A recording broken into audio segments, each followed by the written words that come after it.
got, fruits or nuts? Well, then, before we begin where we left off, I'm going to take a look and see where we left off here, Mickey. We left off top of page 82, right? He's our recording secretary. And then the beginning, Right? the beginning of 82. The beginning, right? Yeah. Okay. Let's see if we can just pick up on the next line here and take it from there, and we'll jump right back in. Now, Uh, are we gonna do any meditate for anything? Yeah, you know what? I think we will do that. Good point. I just wanted to see where we were here. And is everybody here familiar with the concept of meditation? Just a little bit? Somewhat. Somewhat? Okay. Yes. To me, I would define meditation this way: a break in our normal, everyday thought patterns for a period of time. Be it a second, an hour, or a month. It's just a shift in consciousness. That's it. I mean, I don't have to, I can't even move my legs. You know, you don't have to get in a lotus position. You don't have to stand on your head. Really doesn't matter. Not to say I don't want to take anything away from that, because whatever someone feels comfortable with and whatever they believe, if something works for you in terms of meditation, use it. If music, you know, will help quiet the thought patterns for a moment. And I kind of sometimes like music for meditation, because what it does is it occupies the mind. You know, there's certain tones you hear over and over again, and the mind is busy, and then you become the witness. You kind of like shift away from that. You can watch the ego mind listening. All right. So anyway, what we did for a while, and I think it'd be a good idea, is we just take a moment and quiet the mind. So I'm going to read something here. If you feel comfortable closing your eyes, close your eyes. If you want to keep them open, keep them open. But just take a moment and take a deep breath. And as you exhale, feel your body relax. And even though you hear outside noises, you hear people, I want you to go in your own mind. And I want you to open up your consciousness and focus on these basic tenets that I'm going to read. The tenets about God. God is omnipresent. He is present everywhere and at all times. God is omnipotent. He is all-powerful. And God is omniscient. He is all-knowing and aware of all things everywhere. So while you're in a relaxed state, I want you to just take a moment and think about those tenets that you just heard. And with those tenets in mind, you can see that when the Bible says we live, breathe, and have our being in the body of God, you could literally take that as meaning this is the body of God. And all that exists, including you and I, is part of that body. It's part of that consciousness that is one.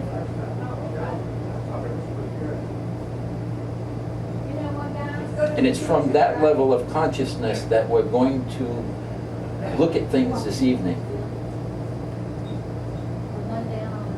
and experience.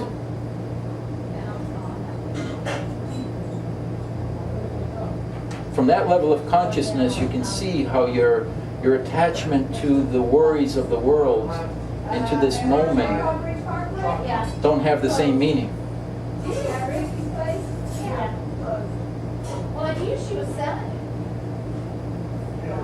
And now, before you come back to this dimension of time and space, I want you to hold on to that vibration, hold on to that peace, hold on to that understanding. And then gradually bring yourself back into this dimension. But keep the connection. Keep that connection.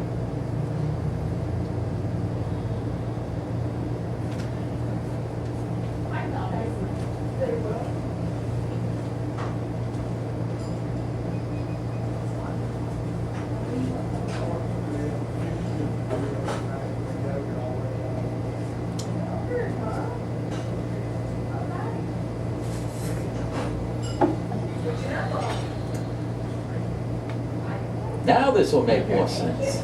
And water? Can I have a copy? No, I didn't. So last week we left off with this. Jesus lived in this world, but most of the time, and I say most of the time, he was not of this world in consciousness. What we just touched on was being not of this world in consciousness. So this is what I was referring to here when I said Jesus was not of this world in consciousness. Well, he remembered his real essence. He held to the larger picture, larger and true picture. He saw reality. Now it starts to make sense when Jesus says, I and the Father are one. Who's not one with God? Who's not one with that is? No. Not even if I look out anywhere, I won't find anyone who's not one with God. Not that they know that. But it doesn't matter what they know. They're one with it. In John 8:23, he said to them, you are from below, I am from above. You are of this world, I am not of this world. Okay. Another passage that Jesus spoke of, Jesus said, no man goes up to heaven, but he was come down from heaven, including the Son of Man who is in heaven. What he was really trying to help people understand is everyone, every spiritual entity, every unit of consciousness that is encased in a body comes from another dimension of time and space. All of us. We all come from the same source at the point of origin. We all come from the same source. When Jesus is saying, you are from below, I am from above, he was talking about experientially, in terms of being aware of self. He was aware of his true spiritual nature. They were looking at themselves as humans. Forgive me, I'm only human. When you see yourself as a human, you're not seeing yourself as a spirit. Obviously. If I'm in my egoic patterns and my thoughts and all my belief systems, and I see myself in this dimension of time and space, and I believe this is all I am, and I believe I'm going to die when this body's done, and all of those thought patterns, and I believe in good and bad, and I believe I'm a Christian, and I believe that one's a Muslim, and I believe all of these things, I'm not seeing reality. I'm seeing an illusion. I'm seeing a perception. That's my perception. Mine's unique to me.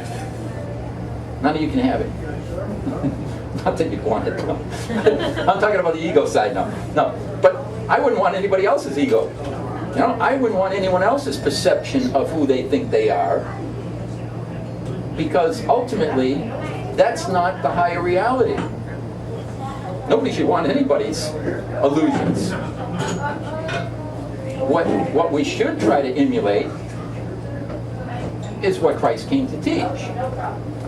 Christ came to teach us to become awakened again, to be one with the Father experientially,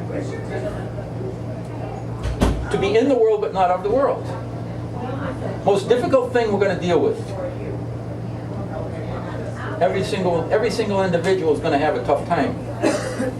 I'd say you're probably going to have to try it at least 3, 4, 5 times, unless you're Mickey. No. Then it's 12. No. But no, we're going to live it. Actually, you're going to deal with this on a moment-by-moment basis. You're going to deal with this, and you wake up in the morning and you say, I'm done with my ego. I'm going to live awakened. Then the phone rings. Boom. Got you right again. As soon as you're out, you're right back in. And then you have to reaffirm. And then, once you reaffirm, you're back to the awakened state. And then, most likely, something will grab you and pull you back again. And back and forth until you feel like a yo-yo. You know, it's part of the struggle that we go through. It's, you know, it just is what it is. But don't look at it as though it's a big struggle. Just develop the ability to stay aware as you become aware. as you become aware, you become more aware. It builds on itself. And the now. Always remember, now always is. Here's now. Look familiar? What happens if you're enjoying the now, Right? and you're totally in the now, and everything's going good, and then you get a phone call that says, somebody else's ego is playing, and did you do this? No. And then it just sets you back because they say, what's your ego arguing? I was like, no, that's my reality. I was in the now. Right. You took me out of the now. Who took you out? You get a phone call and somebody asks, did you do this? Right. Some ridiculous thing that you wouldn't have done. Right. So then you're out of the now. But who did it? Who did it? Who took you out? I had to answer to somebody, and so I was out of the now. I was enjoying my now. And Okay, wait a minute. Wait a minute. You were enjoying the now. Well, my spirit was. Your spirit was. All right. I was letting everybody just The spirit is. allowing everybody to do what they want to do. Okay. Enjoy myself. So your spirit is in the now. Who took you out? Well, the phone rang. Phone rang. Okay, the phone took you out? No. Who took you No, out? seriously, I'm trying to. No, but I'm serious too. Who took you out? She took herself out. I said, "Is that Took herself out. Right, when somebody asks you something really ridiculous, like, I was like, why are you even bothering me with this question? Wait a minute. Oh, wait, wait. Somebody mentioned to you ridiculous. Is that right? No. All right. Anyway, Still love you, close. Bruce. O-U-S. Yeah. Huh? O-U-S. O-U-S. Okay. All right. Ridiculous. And whatever. Ridiculous. The idea is, there is only one thing that'll pull you out. And that's it. Judgment. Right? The only thing that can take that moment away from you is judgment. Nothing in creation can move you outside of being in the now moment. That's why at the very, very beginning, when I talked in the book about the tree of life and the tree of knowledge of good and evil, this is representative of every now moment. This is the choice we're all facing every single moment for all of eternity, is to be in non-judgment. That's the only way that you can be in the world and not of the world, or to be in the world and of the world. See, if I simply said, I think not, click, that's the end of it. In other words, stay in my now moment, that's almost, that could be perceived as being flippant. But what I was trying to do was stay in my now moment. Right. But So if I just simply said, I think not, goodbye. okay. What I'm saying is this. The you that we call you would be the ego. Correct. That's the you. We have the I am of the soul. And we haven't quite gotten to the anatomy of the soul yet. I don't know how we didn't get there yet, but we're working on it. And we've talked about it many times. But the soul is made up of three parts. Three parts. We're made in the image and likeness of the Creator. The Father, Son, and Holy Spirit. God has three parts. So we're told. And personally, I adopt that as being absolute truth. The three parts of God make up creation. The Father, Son, and Holy Spirit. Three parts of self. I need all parts in order to play. I need an ego in order for me to be in this world and talk to people. And to wake up. It's interesting that we need the ego mind to wake up to the true I am of the soul. Then the ego takes a back seat. We were talking about this a little bit ago before you came in here. Right? When you look at something as an observer, when you were in the now moment, it's not the ego in the now moment. It's the I am of your soul in that now moment. In the now moment. One more chair. That's the enjoyer. That's the one that's at peace. That's the one that just in the world and not of the world. It's the same thing Christ was talking about in that parable right here. I'm in the world, I'm not of the world. I'm from above, you're from below. I'm from the spiritually awakened state. I'm a witness to the world. When I'm a witness to the world and the phone rings, I pick up the phone. Now, I'm talking now metaphorically awakened. I pick up the phone. Yeah, hi. Oh, my son was arrested. Isn't that interesting? Yeah. No, seriously. Yeah. And? Yeah. Oh, I got to come bail him out. Oh, okay. All right, fine. This is Now, getting better. and actually I had something very similar, very similar. I didn't have to bail him out. They let him go. But it was not really all that serious. He got picked up when he was. Let's see, how old was he? He just graduated high school. He was 17 at the time, and he went to the beach with some of his friends, and he was on the beach drinking, and so, of course, the phone rings. His son's been arrested. I said, oh, okay, that's nice. Well, they called me one time when my older son was arrested, and they go, he's good, he's in jail. I said, okay. 4 hours later, he's in jail. I said, he's not going anywhere, is he? I know where he is. That's true. But, see, that's the thing. The act, the outward appearance of what's going on is not a problem, no matter what it is. Yes, we are. It's the judgment that we place on it. Okay.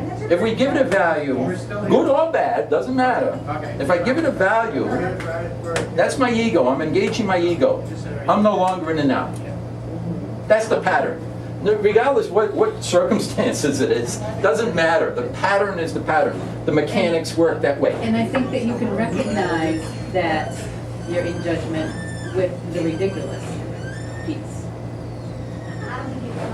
And so we're supposed to simply accept what is happening for whatever it is, and they may be good. You know, we don't have to judge whether it's good or bad. It's just what is, and try to deal with that on an impartial, sort of non-judgmental basis. Absolutely, absolutely. When Buddha talked about pain and suffering, what is pain and suffering? Pain and suffering is our ego engaged. That's pain and suffering when we engage the ego. Buddha said all of our pain and suffering is derived from our resistance to life. Yes. Gary just said, you're the observer. You engage yourself in that moment. You interact in that moment, whatever is going on. Where's the pain and suffering? There is none. You're still in the now moment. Doesn't matter what the details are. 11:40 for a while. I remember, and I know I shocked a lot of people, about 11 years ago, I went to a Course in Miracles group.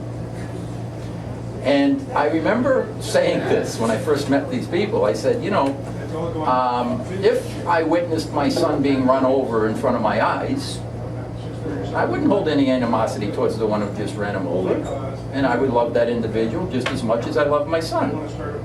Ooh, that kind of didn't go over too big. But the idea is, creation is an eternal experience, and we're all here for a purpose. That purpose is to awaken to spirit and to be one with spirit experientially. The only thing that can take you from that is to judge. You judge the moment by placing a value. And this is very, very hard when it comes to our family members. Very hard. It's extremely difficult when, like I just heard on Tolly's tape, when Tolly was talking about if you heard someone's car was stolen, it's no big deal. You're not going to, so-and-so's car was stolen. Not a big deal. But they just come through the door and they say, oh, you know, your car. You know that new car that you just got yesterday? Well, someone just creased the side of it. Well, most likely it's going to create a reaction in most people because they've assigned a value to that car, right? Become emotionally attached. And they're emotionally attached to it. When Jesus said, you want to be my disciple, here's all you have to do. Forsake everything and everyone, including your mother, your father, your husband, your wife, your children. Now you can be my disciple. Well, to move beyond the emotional attachment to a child, That's especially a woman, especially a mother. I think women have a little harder time. Not that guys don't have an emotional attachment to their children. I did. When my son was born, my first thought was, I would lay my life down for him in a heartbeat. I wouldn't even think about it. Of course I would die for him. Of course. Pure ego. Pure ego. Not that I didn't mean it, I meant it. And I would have. No questions asked.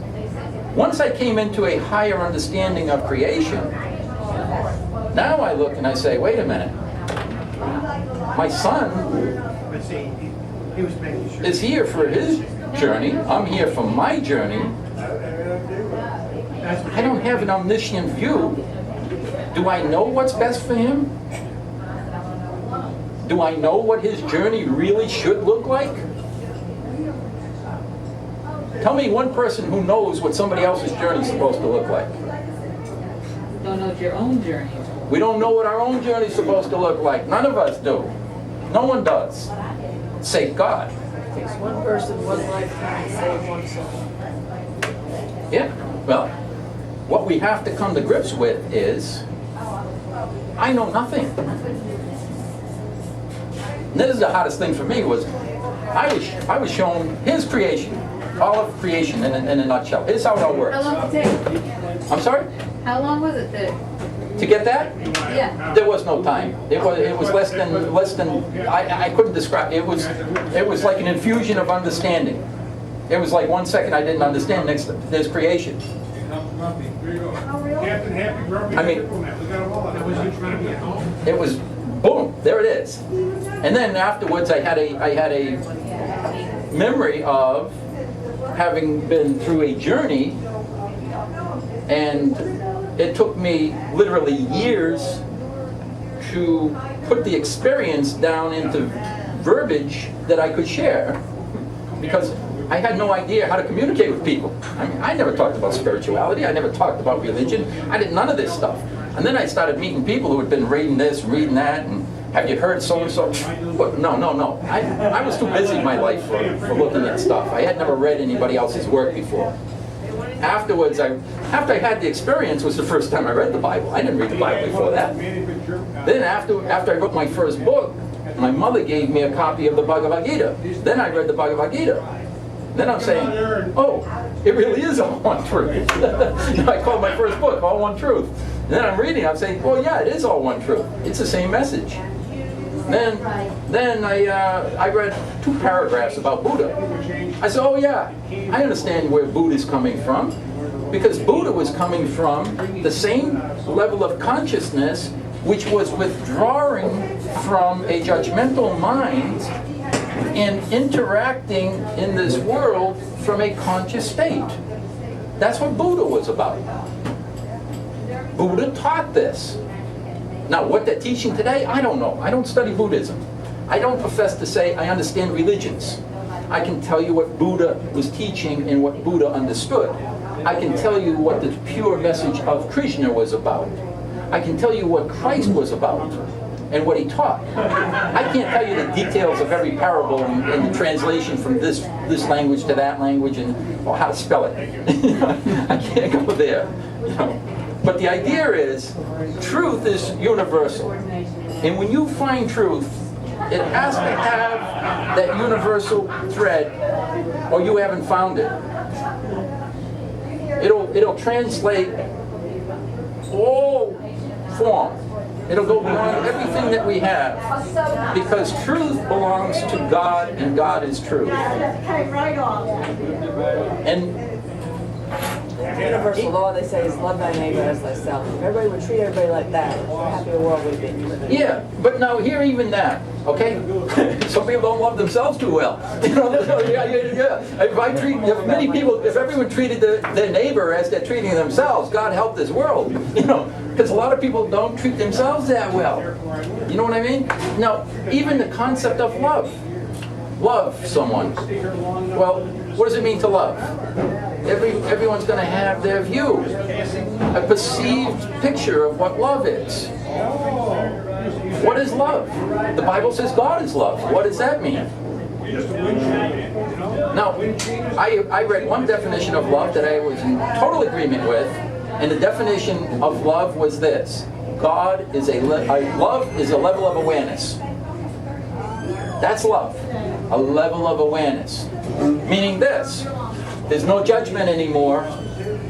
If you're going to be talking about, and this is, I like the agape love better. You know, at least we can say it's something different than what most people see.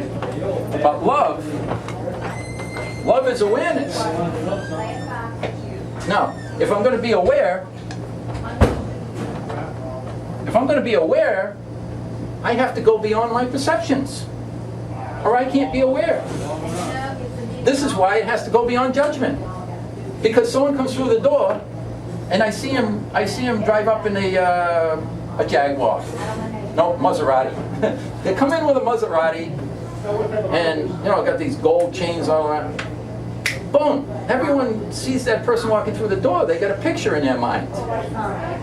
They put a value on that person. Then the next one comes through the door with clothes all fallen off and hasn't showered in 3 months. No, please stay up. but the idea is, everything that we look at in the world, we will apply a meaning to that relative to some memory. Okay? If I'm going to be aware, I can't engage that. I can't engage my memory and still be aware. Now the ego would say, "Well, you're stupid. Of course you know what that person's about. Look at him." You know what I mean? It's natural. We all know. Everyone's got an opinion. We all come up with a logical meaning and value to that person. That's the ego way. But that's not being aware. That's not being awake. How would God see that person? Einstein said, "I want to know how God thinks, the rest of the details." Could we think like God? What happens tomorrow? What do you think, Dave? Yeah. Yeah. Could you think like God?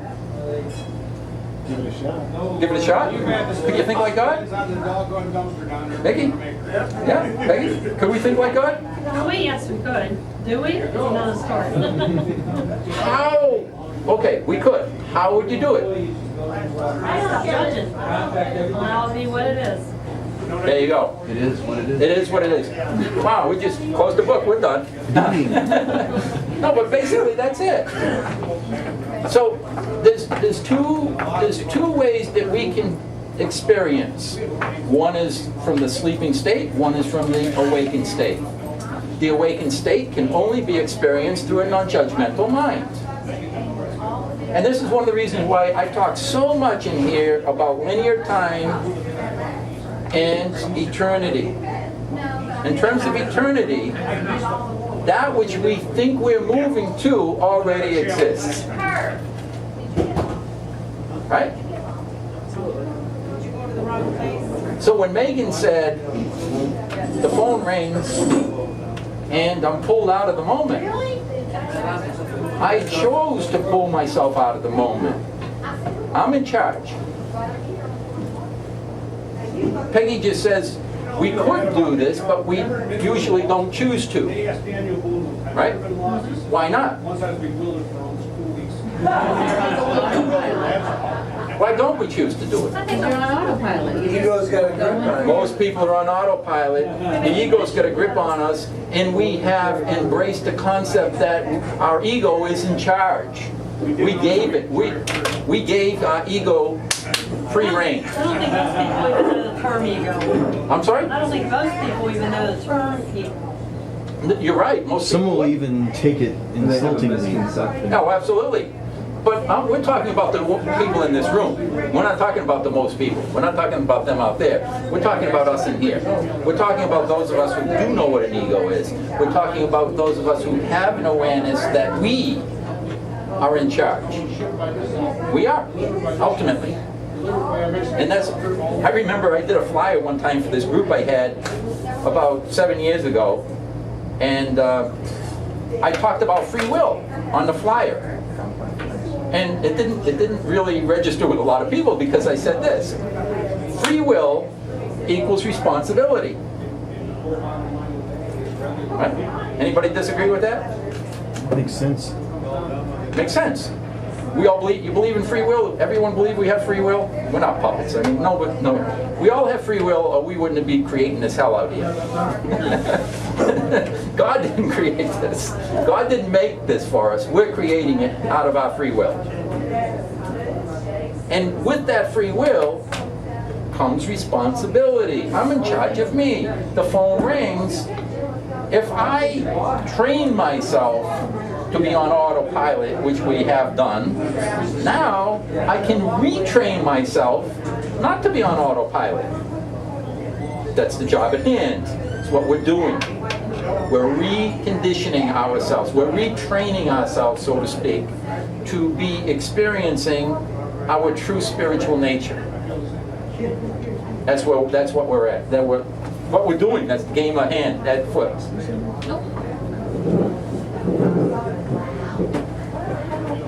It was only when Jesus forgot that his real home was not of this world that he struggled with attachment to the human form. And Matthew 26:39. And going a little farther, he fell on his face and prayed, "My Father, if it is possible, let this cup pass from me. Nevertheless, not as I will, but as thou wilt." He's talking about, I don't want to be nailed to this cross. If there's any way I can get out of this, let me out. Human action, human reaction. I mean, I don't blame them. I don't like pain either. If they're coming to nail me to a cross, I'd say, shoot me first. I don't like pain. But the concept of Jesus in that moment had a human mind. Right? We all have one. That's why when the phone rings, if we just allow the old pattern to come back, we're caught all over again. It catches us over and over and over until we recondition our thinking mind so it's not on autopilot anymore.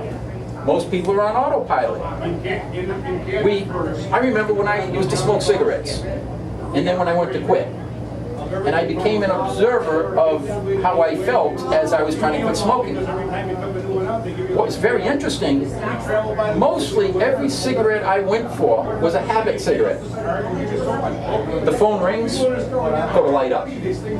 Sit down, I'm having a cocktail, go to light up. You know, after a meal, light up. I mean, and then I started looking at my body saying, do I really want this cigarette in this moment? Or is it a habit cigarette? The majority were habit cigarettes. At the time when I quit, I was smoking 2 packs a day. So I was smoking a lot of cigarettes. Okay? A lot of cigarettes. They were habit cigarettes. So we create these patterns within ourselves. They say we're creatures of habit, right? We form these patterns. And as long as you form and live by a pattern, you're not really aware. You're not really fully present. You're in an ego thinking mode. You and probably 99.9999% of the population. You're not alone, don't worry. But the point is, there is a way out of that. Christ came here to teach it. Be the change you would wish to see in the world. As we understand the mechanics of creation, what we're going over here, what we're doing is we're understanding how does the system of creation work? How do I get lost in it? Once you understand how it operates, now you're empowered to stop the process. I don't have to be on autopilot. I don't have to judge everyone and everything. I can change me. But I must take responsibility. Because David's not going to do my job. And Jesus didn't do anyone else's job out there. I'm telling you right now. I know a lot of Christians would argue with me that Jesus did their work and they're already saved. But the sad truth is that each of us operates at a frequency, just like every thought you have carries a frequency.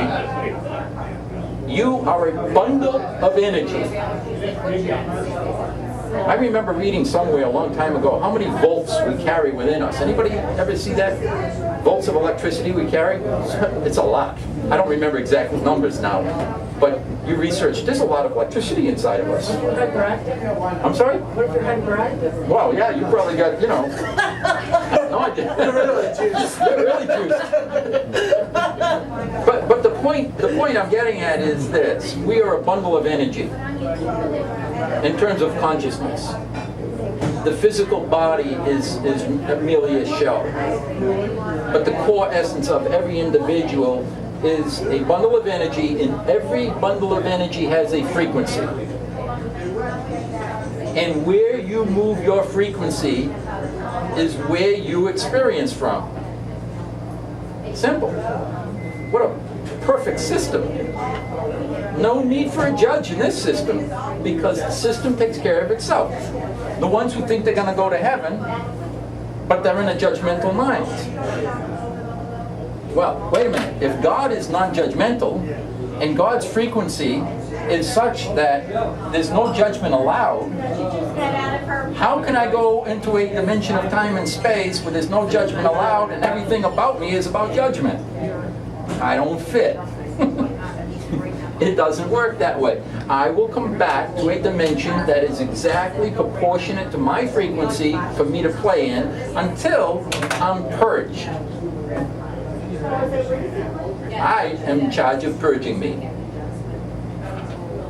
Purging the karma?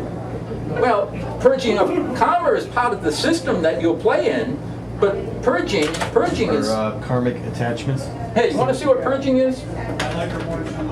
Let's say all of these are my judgmental thoughts, okay?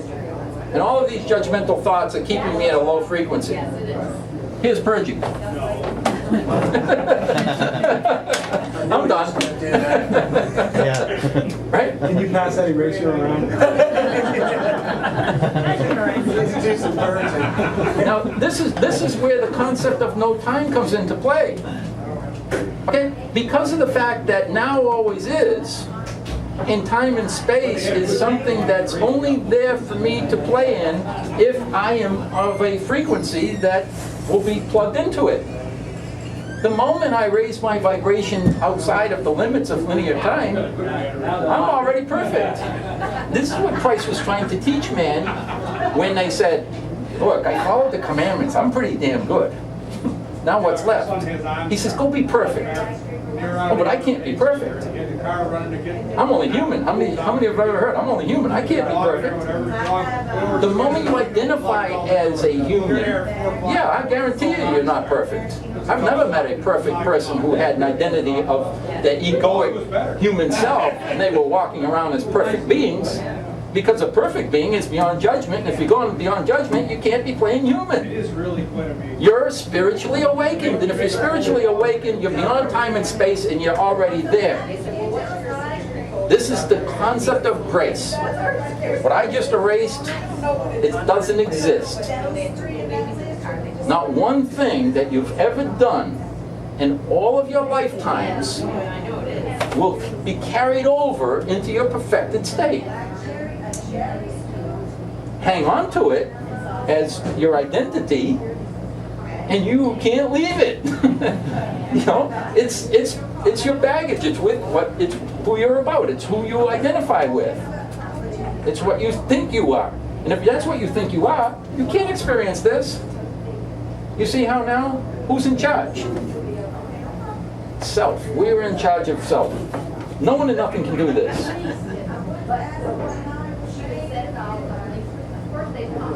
The struggle did not last long. You know, this is one of the things, if Christians want to know how Jesus truly was a savior in this world, this is how Jesus was a savior. The Bible says this: it behooved him to be made just like man. Right? Everybody ever hear that? Read that? It behooved him to be made just like man. What does that mean? Jesus came into this world just like man. Taught by example. He had an ego mind. He had judgment as part of his experience in this dimension. And by doing that, other people can identify with him. Yeah, otherwise, can you imagine Jesus comes in as the perfected one that they talk about? Jesus comes in without an ego mind, right? And he's living in the world, and he's an example for people to follow. But everyone's got an ego mind. You know what? They won't understand. No one could understand. No one could relate to him. I remember when I was a little kid. I remember going to catechism. And the guys understood exactly the way I felt about this. They said, Jesus, this is what they told me. Jesus was the only begotten Son. Jesus was perfect. Jesus came in here, and he died for your sins, and he did this, and he suffered, and I remember as a child, I remember looking at that, and I rationalized this out. I played it out. I said, okay, let me think about this for a minute. He's the only begotten Son. He's perfect. He's awake. He's one with God. He doesn't have a mind like mine. He doesn't have a sinful nature. Damn, he didn't have to do anything. That's what I thought at the time. I said, whoopee! I said, if I were awake and I'm living fully aware of God in this moment, I don't have any struggle in me. This is nothing. What challenge would that be? I had no respect. None whatsoever in that moment as a child. I'm thinking, I have no respect for Jesus. Now, years later, I recognize the truth. Wait a minute, he had an ego mind. He was scared shitless of getting nailed to the cross. It's like, oh no, I don't want this, I don't want this. You know? My God, why? My God.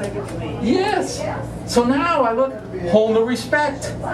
Son of a bitch, this guy really had the struggle. He even killed a tree. He killed a tree. He had a human emotion. So what he was doing was he was flip-flopping. He was awake, he was asleep. He was awake, he was asleep. I mean, he spent more time awake than most people. The veil on his eyes was probably like this rather than like this. You know, the average person's like this. They don't know nothing. Vacillating. Huh? He was vacillating. He was vacillating. Thank God he was. Now he was a savior. Now he showed you that you can do what he did. He said, fear not. I came into the world and conquered it. If I did it, you can do it. You may not choose to. That's okay. You've got eternity to keep yourself in hell. You want to go through hell? It's up to you. You want out? Right now. Right here, right now, you're in charge of you. Don't want to go? Stay. You'll suffer, guaranteed. You'll struggle even more, You can't be saying guaranteed. you don't want to, because who doesn't want to? Who doesn't want to? Ultimately, now let me say this. Most people are not awake enough to make a conscious Okay, so choice. I want to. Is it the ego saying you want to? Is it your true spiritual nature saying you want to? The true spiritual nature. I mean, yeah. But See, the true spiritual nature would recognize this. The true spiritual spiritual nature wouldn't want anything; it would already be. Right. So the ego wants to play.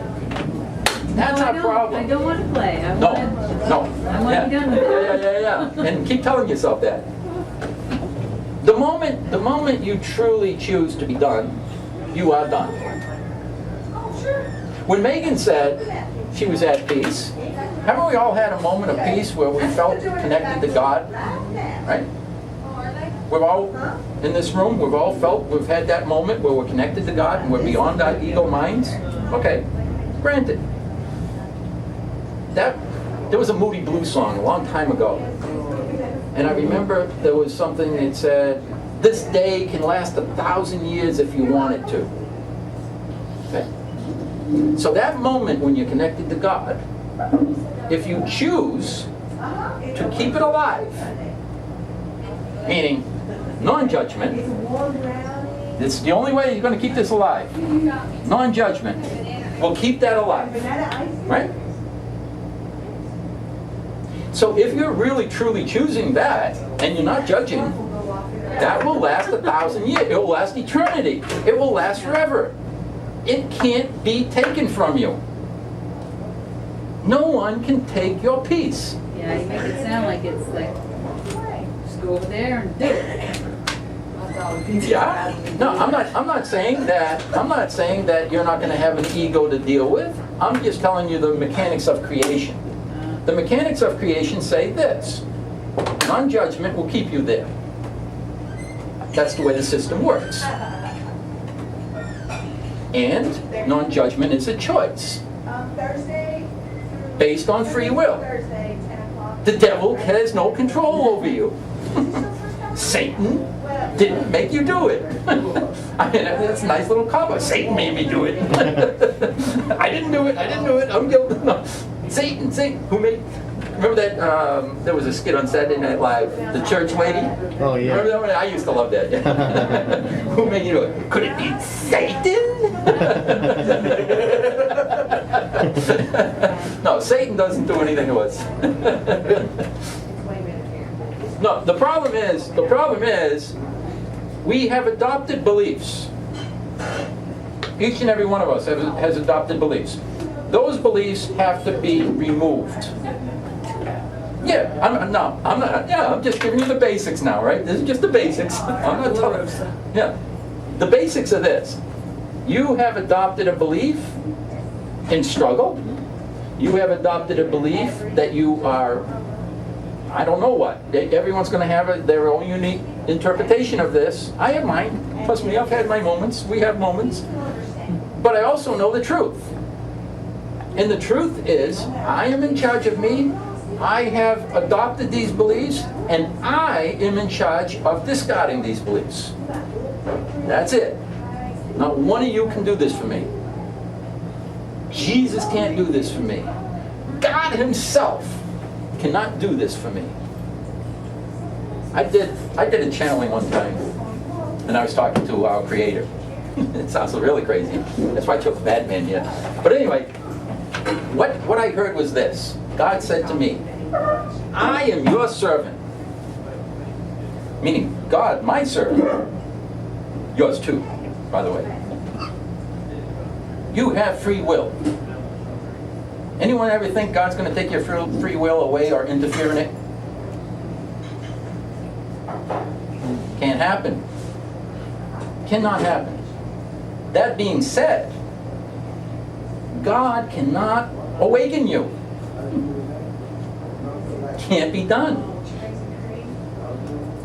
You must be the initiator. You must call for that which you... Gandhi was giving us a roadmap, if you will, to how this comes about. You must be the change you would wish to see in the world. Now, you be the change. You want to be at peace? Be at peace. How are you at peace? Non-judgment. That's simple. That works. Stay there. Yeah. Stay there.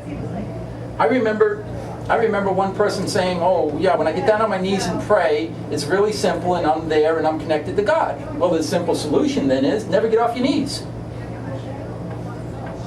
What do you have to get off your knees for? Just stay there. Challenge to make dinner for your kids. Sustain your spiritual nature. It's a challenge, isn't it? It's a huge challenge. This is the hardest thing you're going to face in all of creation, is to do what you're doing right here, right now. Do you believe that? What was that again? I said this is the hardest thing you're going to face in all of creation, is to do what you're doing right here, right now. Come into this dimension of time and space and wake up. But you think you're going to wake up after you leave here? It's not going to happen. Well, it may happen sometime in the future, but the point being this: you'll start the cycle all over again. You'll be right where you were. You're not going anywhere. You're not going to instantaneously be awakened and be enlightened just because you leave the physical body. That's an erroneous assumption that, Christians kind of adopted. Well, I'm going right to heaven when I die, because Jesus saved me. No. When you empty yourself of your judgmental mind, when you raise your vibration, you're already there. So all we have to do is go to confession and say, oh my God, I'm probably sorry for having offended thee. Oh yeah, there you go. No, the point is this: God's not even asking you to be sorry. God's not asking you to be sorry. God's not asking you for worship. God's asking you to just love. God doesn't want a judgmental mind entering into this. When you wake up, there's nothing to be sorry for. What do you need to be sorry for? God's not looking at anything anyone has ever done and judging them in any way whatsoever. Now, anyone believe that? If he didn't want to touch judgmental mind, he didn't have to give it to us. There you go. And if he didn't want you to have a perfected mind, he wouldn't have given you that one. But he also gave you free will to play whatever you wish. God isn't creating the good and God isn't creating the bad.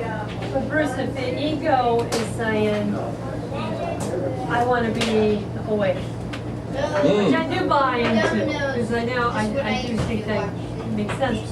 But how does one break out of that and get to the spiritual? Good question. Good question. Yeah. Well, How does one get into the evil mode? I example this young girl up in Orlando that butchered up her kid and buried her out in the woods. I mean, how does a young female do that to her own daughter? I mean, yeah. How would you do that? You would sure as hell wouldn't do that from an enlightened state, would you? That individual would not be doing it from a conscious state. That individual will be doing that from a very unconscious state. Jesus being nailed to the cross and saying, forgive them, they know not what they do. They're very unconscious. Now, does that mean that I have to join them at their level? Or can I just simply be an observer in this world? If I'm an observer in this world, and I let everybody be who they are, I then become an example for the next person because I am in non-judgment. It's difficult not to judge such a heinous crime. Oh, yeah, of course it's difficult. I mean, isn't it that a lot of people want to skip from being in the physical world to being enlightened when really we're here for a purpose? And like you said, like God didn't do anything to any of us. We did it to ourselves. That's why we're here. And if we're all small parts, fragments of God, then we're all the cause of being here. And there's a reason to be here. There's things to be done, and there's things to learn, and things to experience. We couldn't experience physically the things that we experienced if we weren't here. So I think there's a lot to be done here. I don't think it's just skipping from, like I had a bad day or I had a bad week, let me go. Well, I would say this. I would say that the journey belongs to ego. And if you want to be on a journey, you can invite the ego, and there are dimensions of time and space to play in. Absolutely. But from the spiritual, from your highest state, the ego is not really important. It's as important as you make it. And it will last as long as you choose it. And many people, I agree wholeheartedly, many people are inviting their egos along their spiritual journey, and they're going to stay with those egos. And if you pick up a lot of the books that are being written, and they talk about the ascension process and getting better and so on and so on and so on, it's all ego. And it has a place, but it doesn't necessarily have to be a limitation for you, unless you choose that. Okay, so answer the question about going beyond it. Well, we've talked about this many, many times about going beyond it. Non-judgment, yeah. You're in that moment, when you're in that moment of non-judgment, you're beyond ego, I know that's one of the things. aren't you? When you're truly at peace, in that moment you're beyond it. See, this is the funny thing about time and space. So the question that she just asked goes back to non-judgment. Everything goes back to non-judgment. It's that simple. I see it. Everything will go back to non-judgment. If you wish to circumvent the evolutionary process, there are two ways that you're going to experience the true self. One is to go on this journey for all of eternity and take eons and eons and eons and eons of struggle, and maybe just keep playing at that forever. I don't know. Or wake up. Okay, so the last time I was here, I was in like this, where I am now. Okay? Is that right? I have no idea. I mean vibrationally. I have no idea. I'm only truly conscious of my vibration, and Okay, I'm so not the here to last time judge you were anybody here, else's. You were at the same level of vibration that you're at now. Oh, absolutely. And I'll tell you this, and this is one of the things I've found by writing 2 books about creation and by speaking about it virtually every day for 12 years, I'm constantly in the vibration. Because Gandhi, be the change you wish to see in the world. Well, what do I wish to see in the world? I wish to see that I am in this world connected to God and being a channel for spirit. Well, I've done my best to be there. I'm not saying I didn't have a moment along the way, you know, where I forgot and I go back into a judgmental mode. I think that was like 3 weeks ago you told us. I did. It came over me and I said, oh my God, I didn't remember being like that. When 12 years ago, when all of this really took hold, I remember looking, saying, in the course of a day, I might have 5 minutes where I was connected to spirit and outside my judgmental mind. Then it got to be, oh, I had an hour, and then 2 hours, and then I could go a day, and then I could go a week, and then, you know, then I'd slip back. And there was a time when I was working on my first book when ego just came over me, and I was sucked right back in again. And I had so much ego in me in that moment that I said, damn it, I'm going to do a water fast, and I'm not eating until it comes back. I went 2 weeks. I had nothing but water for 2 weeks. And then my consciousness came back again to the point where now I was awake. I could start to eat and move on. But yeah, it was a struggle. But like anything, the more you practice it, and if you're in that vibration, that's the experience you're experiencing. It's a choice. Just a little bit ago, before you all got here, we were discussing how when we meet someone, if you meet somebody and you say, well, I can't talk about meditation because this person's going to think I'm nuts. Well, I look and I've been talking about meditation, talking about God, talking about this with virtually anyone. Doesn't matter what they think. What matters is, while I'm talking about it, I'm connected. They walk away, hey, that guy was totally nuts. That's okay, because I was there in that moment. A. B. That person was exposed to a vibration that was connected. On another level, they were exposed to. The ego mind didn't recognize it, but their spirit recognized it. So why are we in this world? Gary says there's a purpose. There is a purpose for everyone being in this world. Absolutely. And the highest purpose for anyone is to be spiritually connected to God. That's the highest purpose for anyone in this world. But don't you think anytime you're outside the normal arena, like say when people are sick, they want to go get antibiotics. Gary and I take vitamins, so we're not sick. But they're like, we have to go get our antibiotics and spend $200, and we're sick like every month. So once you're outside the norm, you're considered weird. Yeah. But we're the ones that are functioning and aren't sick. Okay? So what's so weird about that? Well, the idea is not to try to fit into the world. No. When Jesus, that parable right here, when Jesus said this, he said to them, you are from below, I am from above. You are of this world, I am not of this world. Okay? When you are in the vibration of the Christ mind, you're in the world but not of the world. Now, you want to lose that vibration? Very easy. You're in the vibration, you're no longer in the vibration. Judge something. Doesn't matter what it is. You're in the vibration, you're out of the vibration. Back and forth, back and forth. And that's why Paul said he died on a daily basis, because he was vacillating back and forth, back and forth, back and forth. Jesus had his moments.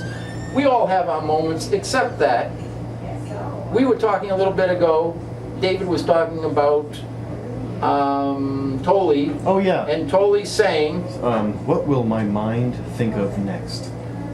What will my mind think of next was something that Tolly has said is a good practice to be, no, I don't remember if he said it exactly like this. A quiet space in your mind in which you can connect. Okay. Create a quiet space in your mind which you could connect. I would say, I'd probably phrase it a little differently, and I would say that become more aware of the true representation of this moment. is to be an observer of the ego. You see how you're distancing yourself from the ego. What will my mind think of next? Well, you're recognizing if you're witnessing the mind's function, you are now being aware of the function of the mind, and now you're disconnecting with it. It's doing its thing. But I am not the thing. I am not the mind. I am a spiritual consciousness. That's what Dr. Temkin was trying to teach me. Who was? Dr. Temkin. Okay. Perfect. Thing. You know, and this is what... Disassociate yourself. Quiet your own mind. Just, you know that you're doing good. Don't worry about what anybody else says. Exactly. Now, you take that same truth that you just explained, take it to a moment-by-moment basis. Now, you're in the world, not of the world. Someone kills their baby. Okay, they killed their baby. All right. I mean, if I was to judge it, it would be a horrendous, terrible thing.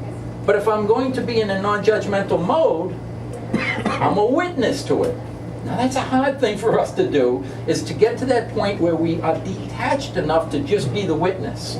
Now I can only do that when I recognize that spiritually, this world is not representing the true reality. If I believe that this is representing the true reality, I gotta fix everybody. I gotta fix this world. That shouldn't exist. How can I reach that person? What can I do to make them understand? That's not what it's about.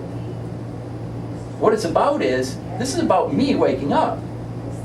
That person was exposed to me as my teacher. Everything that comes to you is coming to you for you to have an opportunity to reassess whether I'm going to judge or not judge, be or not be. Every moment of every day, every encounter you have, there are no accidents, and this is why the Course in Miracles says everyone is your teacher. Everyone, including the woman who's killing her kid. I hate to say that that is your teacher. What not to do. It's giving you an opportunity to exercise your free will to judge or not judge. Wow. That's what creation's about. I mean, truly, this is truly what it's about. This is why we're here, every one of us. And it's going to take a while to reassess everything that you have looked at and to go beyond the concept of good and bad, good and evil. Because that's ingrained in us from the